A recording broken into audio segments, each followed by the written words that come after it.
A Garda Civil de Ames conseguiu identificar e deter 2 persoas por varios delictos contra o patrimonio cometidos no núcleo do Milladoiro. Entraban nos garaxes de varios edificios e conseguiron facerse cun botín importante, forzando os vehículos e levando pertenzas do seu interior. En apenas 2 meses de investigación e coa colaboración da Policía Local de Ames, os axentes da Garda Civil conseguiron identificar e deter unha persoa que levaba tempo cometendo roubos nos garaxes de edificios do Milladoiro.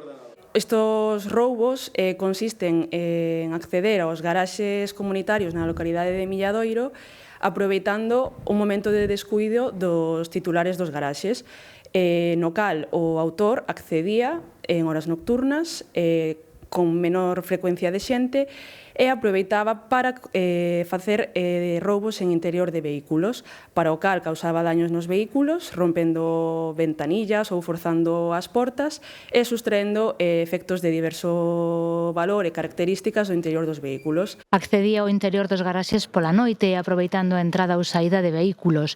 Así conseguiu sustraer obxetos de diferente valor, entre eles bicicletas, roupa, dispositivos electrónicos, lentes de sol e tarxetas bancarias, unha delas utilizada ademais para cometer máis roubos. Dos efectos sustraídos, por exemplo, cabe destacar unha tarxeta de crédito a cal o autor dos feitos utilizou posteriormente nun establecimento de vending na localidade de Milladoiro, o cal permitiunos establecer a autoría dos feitos delictivos, xa que púdoselle imputar o feito do roubo da tarxeta, ademais dun delito de estafa mediante tarxeta de crédito a utilizar unha tarxeta que non era súa nun establecimento de vending. Canda este home tamén foi detida a súa parella que sería encargada de vender os obxetos sustraídos. Hai tamén unha terceira persoa identificada por colaborar con eles.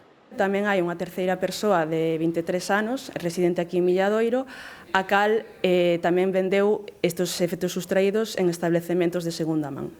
A parella está imputada por un total de 14 delitos cometidos en apenas un par de meses.